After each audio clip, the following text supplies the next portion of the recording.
Okay guys, so we are here today with Stitch, the lovely 5-year-old. He is by Satisfaction, who is an imported frozen semen, I believe.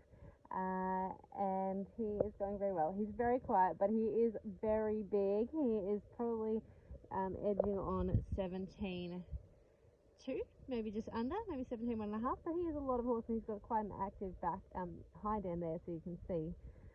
So Ben's just giving a little ride today. So yeah, I thought I'd show you a little bit and have a little chat about him while I'm here watching. So what I'm going to do, I'm going to shout out some instructions to Ben. I'm sure he'll love that. But no, I'm just going to get him to do a few transitions for you guys. So you can see Stitch is still building strength, and he can get a little low in the front at times. So it's all about him learning the half halt at the minute. So Ben, when you're ready, could you show us some walk trot transitions? So he's just going to make the trot really small, and we don't mind if he comes off the bit a little bit here.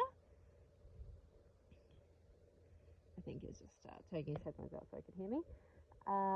So yeah, I would rather him come above the bit in this instance than get too low. So we'll just be mindful of that. So when he's, a little higher in his head carriage, it helps him to find his balance. It helps to bring that shoulder up and allow space for the hind legs to come more underneath him and push him, push him into a little bit of a better balance. So in preparation for these downward transitions, I sort of think that we want to almost sort of stop the front legs a little bit to keep the hind legs active on the way down. Good, that was really nice. You can see there, so Ben's just trying to keep him in a little bit of balance there, which is where he gets those funny little bunny hops in the upward transition.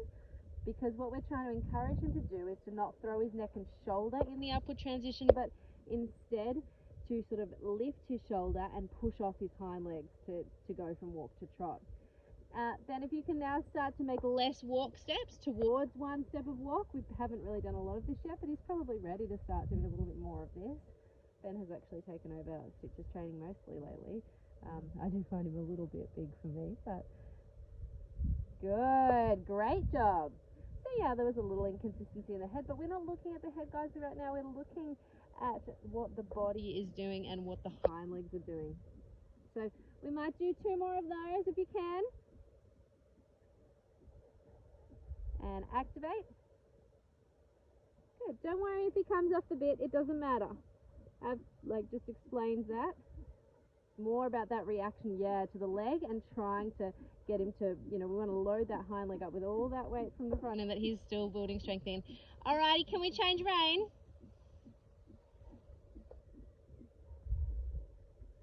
He's got a very good canter, but so he likes to use that a little bit.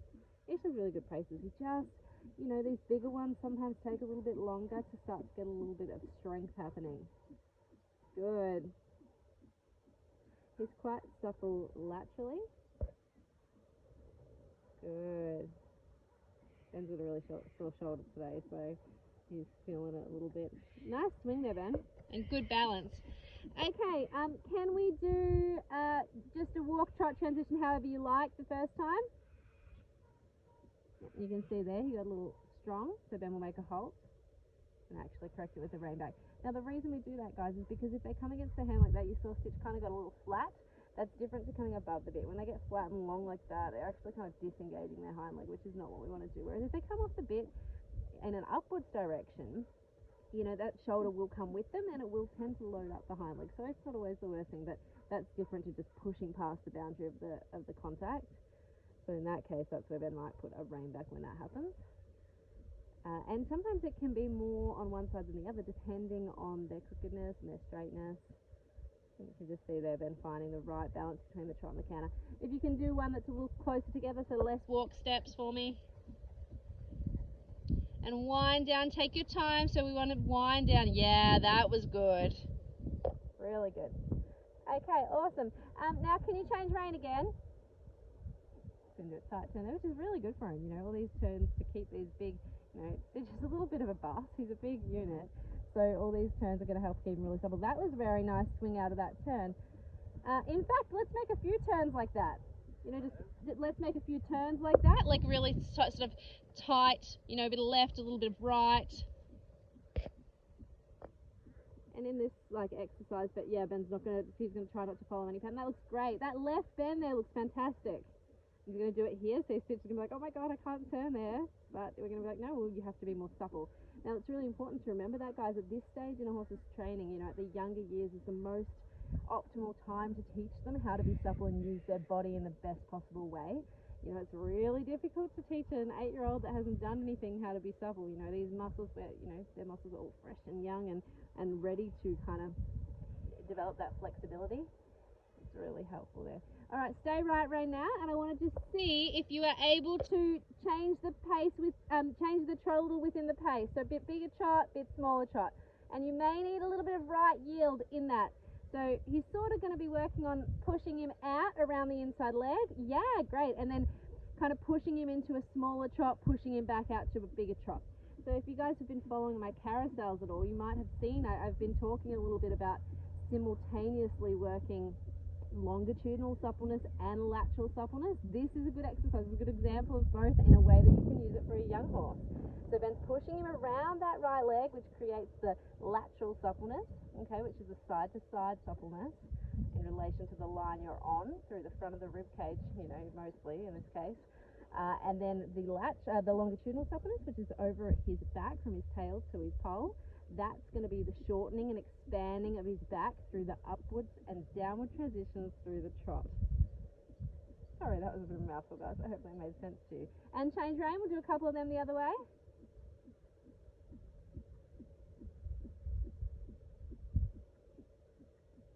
Left flex. So it's really important, guys, when you're setting up to push them around your inside leg, it's not much good if you don't have that inside flexion.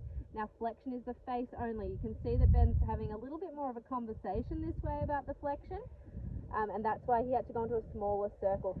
So if you ever find that you're really struggling to get that inside flexion happening, just change your line a little bit. A slightly smaller circle is going to give you the opportunity to create a bit more flexion, and when you kind of turn the face towards the inside, then it's time to put the inside leg on, push them away, and that combination of turning and yielding is what is going to allow us to access a bit better quality bend.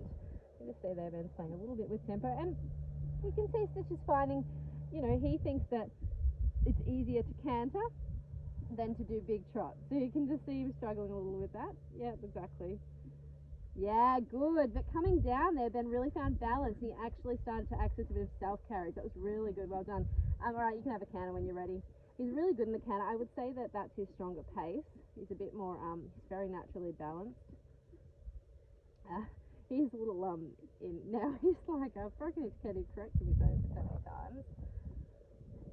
So of course I'm like, oh, he's amazing in canter, and then we do this. But that's, you know, that's what these videos are all about, guys. I'm not trying to make it some perfect thing.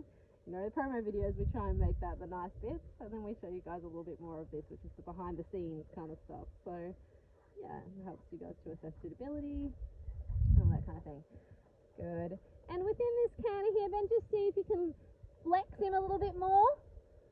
You can change your circle size if you need to help you get that flexion. You can make the circle slightly smaller, and then really around that left leg. And you can see there when Ben asked for more bend, that's where a bit of weakness showed up, because sometimes I feel like Stitch is offering this collection up, but he's not super supple laterally in it. So although he's quite happy to come together in the canter, we want to make sure we can still access that lateral bend. So a little change of flexion now in the canter, Ben.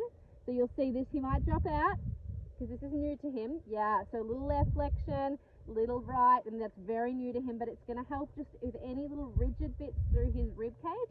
It's going to help him find a little bit more elasticity through the middle of his body, side to side, which is only going to get you a better quality canter. But he might get weak, you know, and green at times. That's okay. That's what we're here for.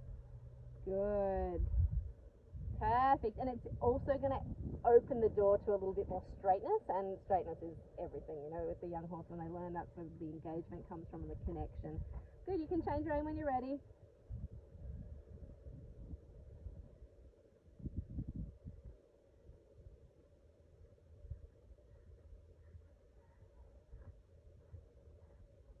So some counter by the looks of it. Okay, this is definitely new. That was a nice few little steps into the counter there. Well done, Stitch. He's such a sweet horse. He's got the most loving temperament as well on the ground. Good, Ben. So maybe a smaller circle just to see if you can get a little bit better quality flexion and a little bit more around your inside leg.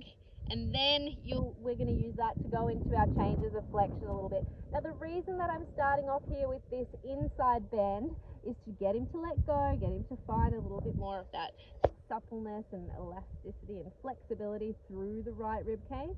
Okay, and what can happen when we access that is we can start to lose the left shoulder on a young horse.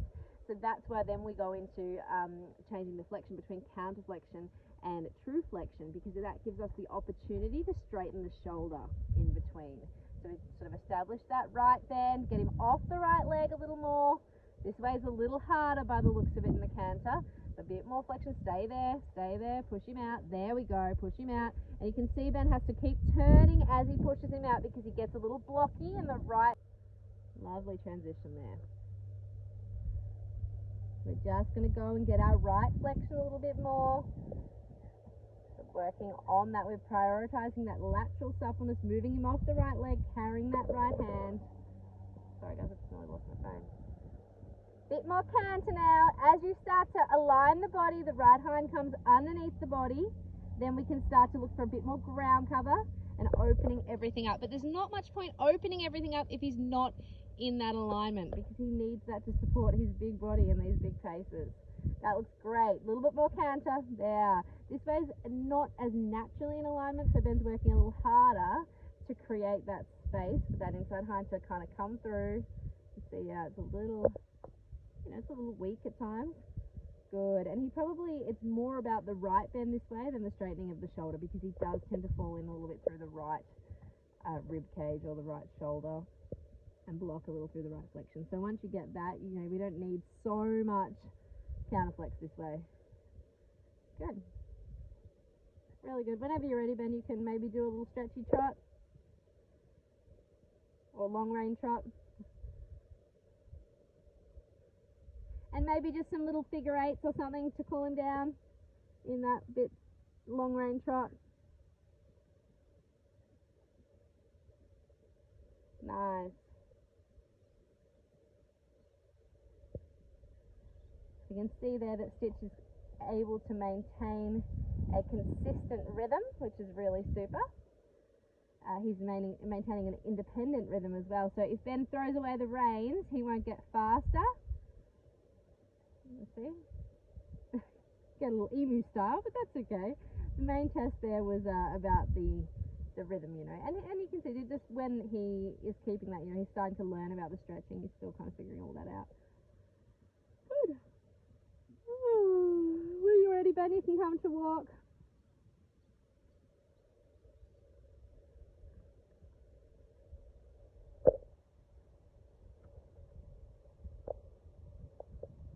You can just see him working still a little bit on that right bend, where he just tests and blocks a touch every now and then. Nice swing there, really nice. Good. Come to walk.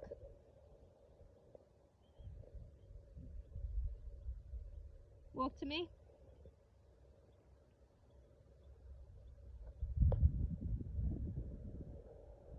You bring him in.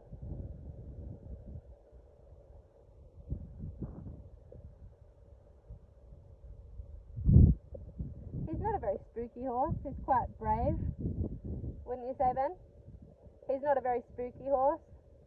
Like Ben's jacket. I have a rule here, no jackets hanging on things because they fall off and scare everybody, but he's not interested in anything like that. He's not phased, but yeah, he was really good. He's improved so much. So we just need someone tall, I think, that is looking for a really nice, genuine youngster to bring on. We haven't jumped Stitch much. I think that his talent lies more with dressage. He's just one big unit to try and get jumping. So he's very big. I might actually go side on so you guys can sort of see. He actually doesn't. I think he looks obviously bigger with me on him. He kind of doesn't look as ginormous with Ben on him. So yeah, he's very comfortable and very, for his age, very safe and sensible. Very nice paces, powerful paces though, which does make him ride. He feels big still when you're on him, doesn't he? Probably probably still a little bit strong at times. Occasionally. and someone that doesn't try and hold him up. You know, it's half halt and soften as well. They made that rein back, like I've Yeah, been and we talked about that. strong.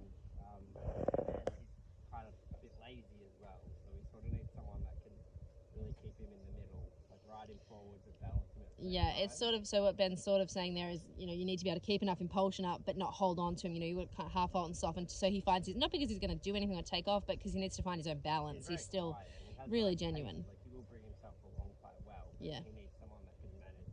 Yeah, He's a big horse. big horse, a lot of power, and yeah, just looking for his human. So hopefully this helps you guys learn a bit more about Stitch, and if you're interested in coming out and having a ride on him, let us know. We would love to show him to you. All right.